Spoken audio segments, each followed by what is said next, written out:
Hello, everyone. Welcome to another podcast. It's Ben Lister here. How are you doing today? Welcome to episode 28 of the BL and Friends podcast. Right, let's crack on. As you know, each week I have my friends as guests to talk about their hobbies, their jobs, or their careers. So let's crack on with this week's guest. It's broadcaster from all different radio stations and a mentor to many, and he's currently on Seagull FM. It's the one, the only John Freeman. Hi, John. Welcome Hello, along. Ben. Hi. Nice. I'm honoured that you want to interview me. How are you? I'm okay. Yeah, fine. That's good. Here on this lovely Sunday afternoon in England. Yeah. By the way, you said it was Radio Seagull FM. It's just they're not actually on FM. They're just on the internet and also AM. So it's just Radio Seagull. I apologise for that, Radio Seagull. That's all right. I'll give you a slap on the wrist if you want. A virtual slap on the wrist, because we're about. Yeah. We are, and just to add to the listeners and viewers, we are socially distanced. Yes, quite a long way. I don't know what the distance is between Hull and Northampton, but it's far enough. It's more than 1.5 meters. It's more than 40 meters. Yeah. Yeah.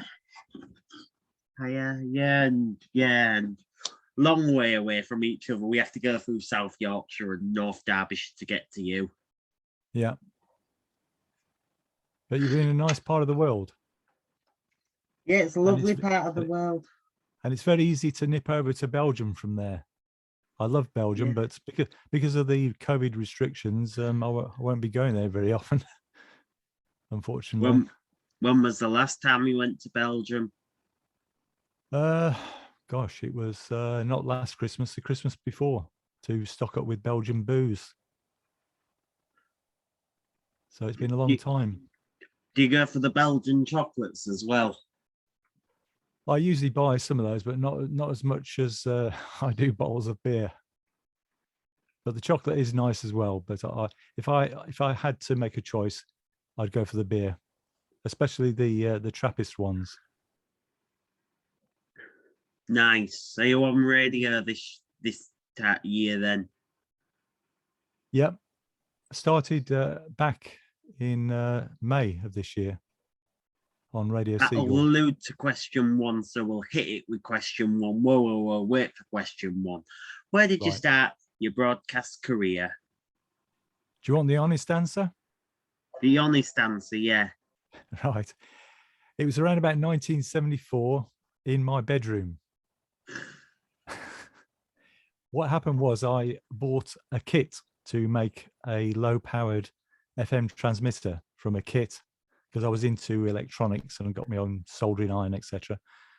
And I was very much into radio and aspired to be on the radio, on Radio Caroline and Radio Seagull at the time, and was thinking of sending them a demo tape, but I don't think I actually did in the end because I thought I'd stay in safe jobs, but I did record some programs from my own pirate radio station, which was called Birmingham Free Radio, BFR.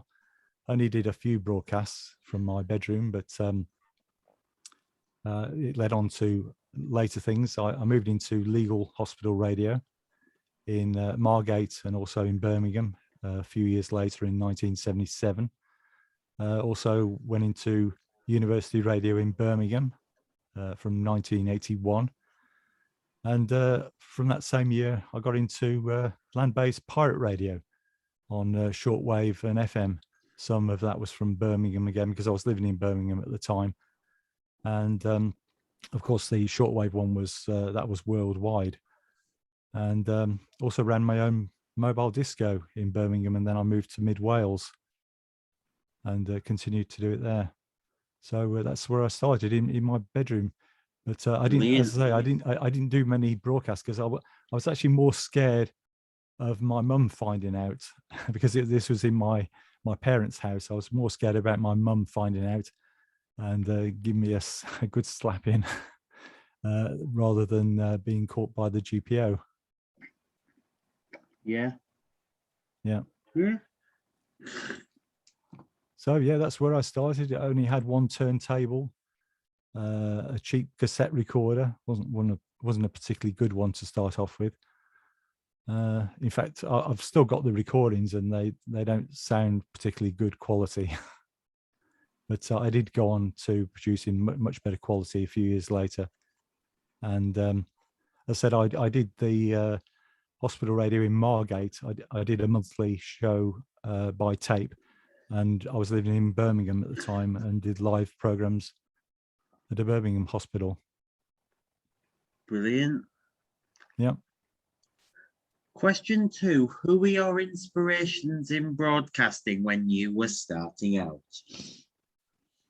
Well, I guess Alan Freeman, first of all, because my DJ name is John Freeman. So obviously I got the surname from Alan. And also I was really into the pirate radio stations from the 1970s, Radio Caroline, Radio Seagull, Atlantis, Radio North Sea International. And as I said, I wanted to work for one of those, but in the end, I wasn't brave enough to give up my full-time job and take a risk on being a pirate on the high seas. So yeah, that was where my first inspirations came from the pirates in 1970s off the Dutch coast. Brilliant. I was never into Radio 1, apart from I used to love listening to Johnny Walker doing the chart on a Tuesday lunchtime during the dinner break at school, and used to love things like Alan Freeman's rock show, because I do like rock music. That's my favorite type of music, especially from the 1970s. And I thought that Alan, as well as doing he was the best at doing the chart, the pick of the pops, and did a great rock show as well. Yeah, and also you look at on Capital, because I think they had Nicky Horn doing the rock show on Capital back in the day, long before the Capital of Today came in. Yeah, he used to do a program, Your Mother Wouldn't Like It. Yeah. And he's still broadcasting today. He's on Boom Radio in the afternoons. Brilliant. Brilliant. Question 3. What is your favourite part about the job? Well, I like playing music. I like playing the music that I like. I'm very lucky at Radio Seagull, because there's no restrictions at all, which is very unusual for radio. So I can play the music I like, new and old, and I like to share that with my listeners. I like entertaining people, especially when they tell me that they've enjoyed the program and the music that I've played. Now we've got social media. I like interacting with my audience on social media, on Facebook Messenger. And also I think it's a perk of the job to actually get to know indie music, because I have it sent in to me personally, and also it comes into Radio Seagull and gets distributed to all the presenters. So it's really good to get to know the new music. I mean, it's good to have the memories of the 60s, 70s, etc. But we can't stand still, and there is still a lot of good music being produced, and it's good to get to know it. Brilliant. And now we'll move on to question 4. How has COVID affected your life and line of work? Well, there's lots of negatives about COVID, but there is one positive that it had on my life. It was during the lockdowns that I decided to make a return to radio after an absence of 37 years. Because, I was telling you that I was doing all that work on hospital radio and land-based pirates, university radio, etc. But I hung up my headphones in 1984, and it wasn't until this year in May that I decided to make a comeback on Radio Seagull. That's because, during the lockdowns, I obviously had a lot of time on my hands and got to thinking, what do I sort of miss in life, and what would I like to do to occupy my time?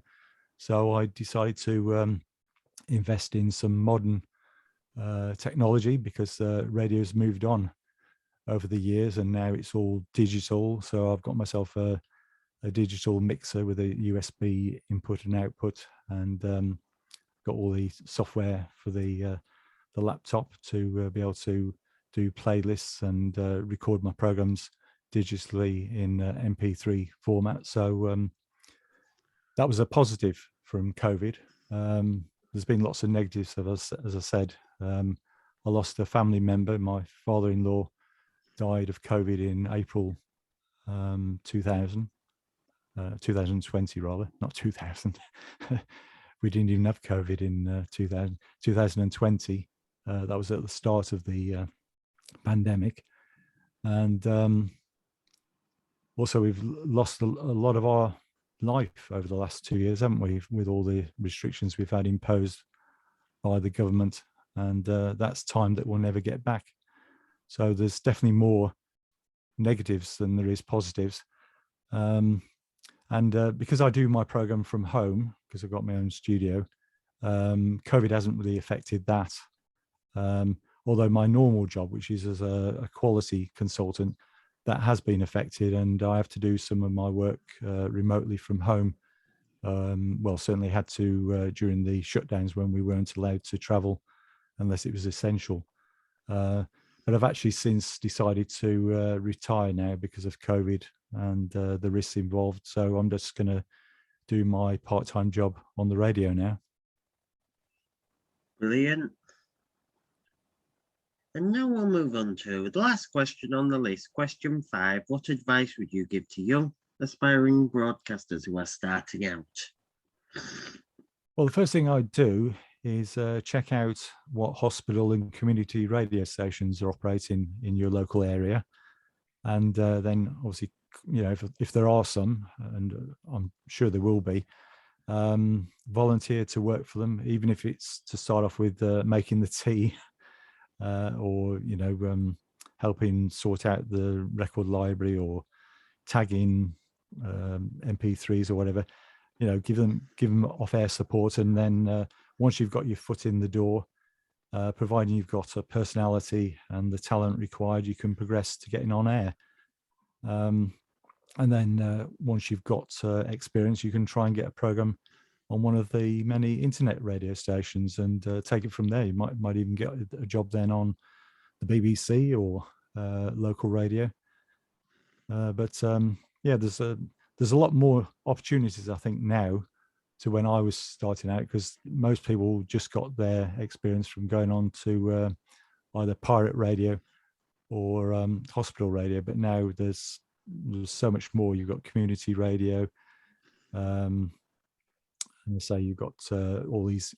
You can even now, if you want, even set up your own internet radio station quite easily. So if you think you've got the personality and talents, you know, set up your own station. Yeah. Obviously, you have to look into it. I don't know I've never set my own internet radio station up, but obviously there are some things you have to sort out, like copyright and what have you. But I'm sure you can find out all the details either by contacting an internet radio station that already exists or Google it. You know, there's so much information available now to people on the internet. Brilliant. That's it for today. Thank you for joining us, John. That's okay. It was my pleasure. Thank you for joining me today. And yeah, it's been a pleasure. Hope it learned you all something. I hope you've all learned something. Right, that's it. Thank you for joining me today, everybody. And please give it up one more time for my guest, John Freeman. Don't forget, this will be available on my Wix.com website and on my YouTube channel. So stay tuned, stick around, and I'll post the links up later. Thank you very much for watching and listening. And that's a wrap.